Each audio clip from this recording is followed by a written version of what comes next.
Hey Clashers, welcome back. I'm having a terrible day. I had an athletic event today. Did not go my way.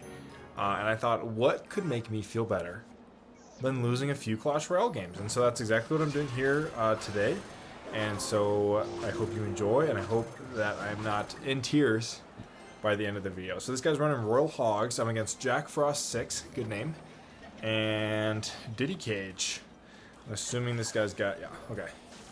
Actually, we're gonna get on the tower here. I don't know what the plan of attack is here for this guy, but yeah, Pekka's gonna take the tower. Okay, not a bad start to a video where I'm feeling bad depresso. I don't know if you guys have ever had that. I think so. So what I do is I do collegiate athletics, and when you put so much of yourself into something that you care a lot about, it's a good thing and a bad thing. And what I mean by that is, I think that it is special and awesome to feel so strongly about something, especially something you work hard for.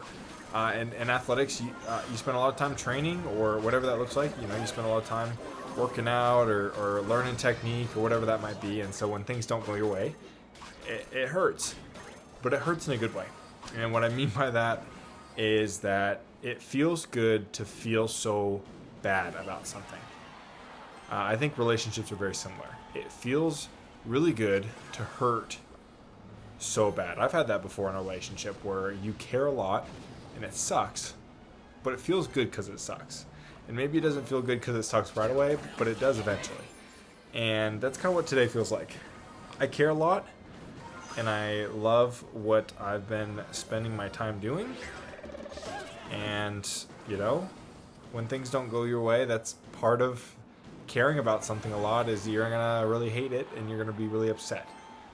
So all that to say, I kind of ruined my own day by just more or less pouting about how I felt about a specific athletic result, and I'm okay with that.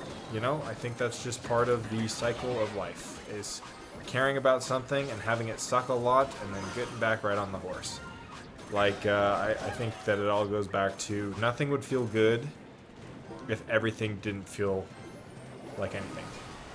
Nothing would feel good if you felt numb about everything, I guess is a better way to say it. So like, you get a job offer. It feels so good because of how hard it is to get a job and, you know, feel rejected. I think the same way with relationships, it feels good because of how hard love is and how hard it is to find. And then at the same time, I think that it feels good to be loved because not everybody's going to love you. And that's a life lesson that I think a lot of people get to learn, is the downfall and then rejoice that happens with experiencing life. I don't know if that made any sense, but that's what we're doing. That's what we're doing. We're talking about today. A little lecture series I'm doing, I guess. Nice game against Hypri from 42 Maslak. Okay, he's got Hero Knight. We kind of got a little Hero Knight mirror matchup here. I'm going to use the cheeky P.E.K.K.A in front, then get the Knight going. I'm so glad I updated this log. Well, I ran out of storage, but we did go on to 3-crown that game. I don't know how that happened. Let me clear up some phone storage, and we will be right back. Well, I don't know if I actually cleared up phone storage, but we're 2-0, and I'm going to keep the video rolling. I need to do a better job at continuously clearing out my camera roll. It's been a big struggle of this channel if you've watched any other Clash video. But yeah, I think to go on with my lecture circuit, when you really like somebody, it could be a friendship, or more often than not, I feel like we talk about like relationships. When you put yourself out there, I feel like they talk about this all the time, like The Bachelorette, which is like not a great show to learn relationships from, but like, or The Bachelor too, I guess. When you put yourself out there, it is so much harder than just shutting yourself in for the rest of the time. I think this happens a lot of times when people are in relationships that go a really long time. And then they, like, let's say you're in a 6-year relationship and then that ends and then you're in a new one. It's so much harder to just go into a new relationship knowing how much effort, sacrifice, you know, potential loss there is, especially if you have faced that loss, versus somebody who's just like, you know, la-di-da-di-da, goes into this, you know, new relationship and has no idea what to expect. I think life is a lot of that. How can you fall fully into something and let yourself get crushed? That is the most human thing we can do, is feel pain and sadness and frustration. It's just so coded into our DNA. I think that it's a very, very hard thing to come to terms with, but if you want success and you want love or appreciation or a good career, it's going to feel really sucky until it doesn't. I think starting a family is like that, like when you have to deal with like trust in a relationship, and then you have to have like trust in a marriage, then you have to have trust in, and I'm not even married, you know, I'm not even engaged, hoping to be someday, but right now it's like thinking about all of that and then having kids and then having somebody else's family be your own and in-laws and all of that. It takes a certain level of hurt, if that makes sense. Like, it takes a certain amount of commitment that you just have to suck up in a way. Thank goodness I got that expo down, because that was going to be bad.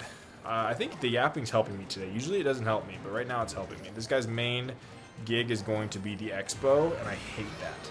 Although the wizard is a fun little place to play at the bridge. Oh, dang it, I couldn't get that ability off. Right, still though, I mean, we're good. He's going to get a little bit of chip on the other lane, that's okay. Another thing to talk about is, along the same subject area, is when you feel upset about something, how do you respond? And that's what I've been thinking about a lot lately is, wow, I'm feeling frustrated. How do you respond? There's a lot of ways to respond, and that's the great part of life, is that you get the opportunity to react different ways. Oh, goodness. All right, so he's definitely winning now because of that little chip. He's just going to play another expo, you can tell. I'll let those archers go. Okay. Kind of playing with them. Okay, and then wizard here. So now he's in trouble, because now I actually have a push going. So, wait, what just happened on the other lane? Is that how much evil archers do? I guess I didn't realize that. Dude, evil archers do more damage? Is that their gimmick? Well, I'm not even scared of the expo anymore, because I need to just win the game. So, okay, Vine's there. Maybe some chip damage. A little bit. Actually, we're still very much in this game. I don't know why I'm freaking out. Okay, he's going to play an expo. We know this. We know this much. Wizard. Defensive expo. Interesting play, my friend.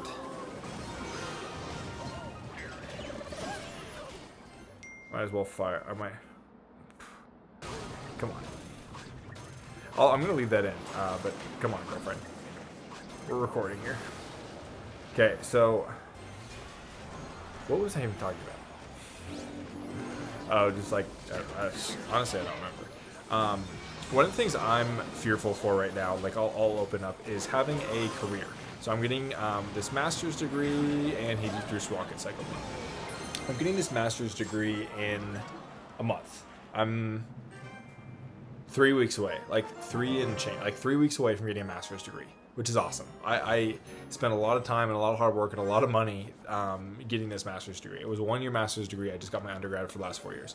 And it's really scary to think about, like, getting a career, having a career. Believe it or not, the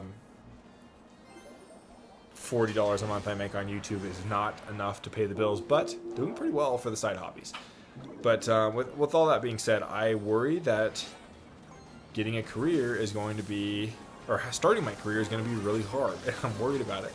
But like, going with that same thought, if I hadn't worked so hard in school, it wouldn't mean anything. If I hadn't put all of these hours into learning and studying and taking classes that I absolutely hated, like, there would be no payout. There would be no reason for me to feel so nervously excited, because I didn't put anything in.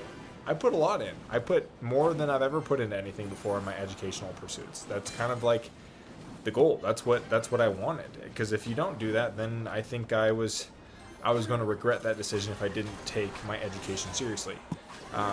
This is a note for anybody who's younger, and this is boring. If you want to get by school without doing school,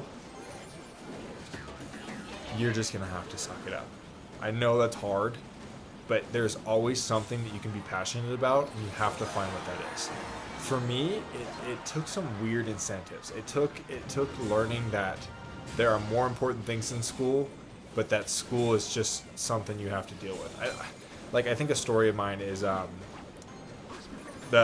athletic department I was a part of said, hey, if you get a certain GPA, you get an iPad, whatever motivates you. And I thought, well, I want an iPad. I want to play Clash of Clans on an iPad. That's actually what happened. I'll show you actually. So I got an iPad for free because I worked really hard in school because I wanted to feel that payout. I didn't actually care about the iPad. I've only used it as like a stream chat window and like playing games like Cookie Clicker and Clash of Clans. But whatever motivates you, whatever gets you fired up. For me, athletics was always just something that I loved and motivated me. If you can find that one thing that motivates you, you will do so much better in something that you don't like school. I don't hate school, but I was never that good. I mean, I just didn't care. I mean, what do you mean I'm supposed to do Spanish 2 homework? I don't care about Spanish. I'm taking it because I have to. So anyways, Yap session aside, kids, if you're watching this, do school not because you have to, but because there's a reason behind it. Okay, I'm going to use my knight ability on the tower. I'm not playing terrible today, am I? It doesn't feel like it. I thought I was just going to yap and it was going to... I thought he was going to use his monk ability. He's probably waiting. And because of that waiting, I'm going to try to take out the monk myself. Yep, nice ability. Okay, so I'm against Vivid Mario. This would be a good one to end on if I can get a dub here. I've been playing a lot of Terraria lately. I've never played it. It's basically a worse version of Minecraft, but... it's fun. It's different. If you have if that's a hot take, then sue me, because I think that's true. I hope I'm recording. Let's check. Yes. Okay. He's running Elixir Golem and Night Witch. I don't think that fares too well against my deck right now, especially with that Wizard Splash. Alright, I'm going to need 2 Vines that E-Drag. I'm kind of scared of it. It's going to take out my whole push if I don't do it right. Alright, and this game's pretty much over on this push. That's pretty gnarly to deal with. I mean, I don't even think... There's no war we could get himself out of that one. So we take the tower. I'm actually going to go for the 3 crown here, because why not? Ooh, did I respond to my goblins in time? I did. And a Vine should seal the deal. Gosh, Wizard is such a beautiful card. But guys, that's the video. If you actually did listen, let me know in the comments. But I will see you in the next one.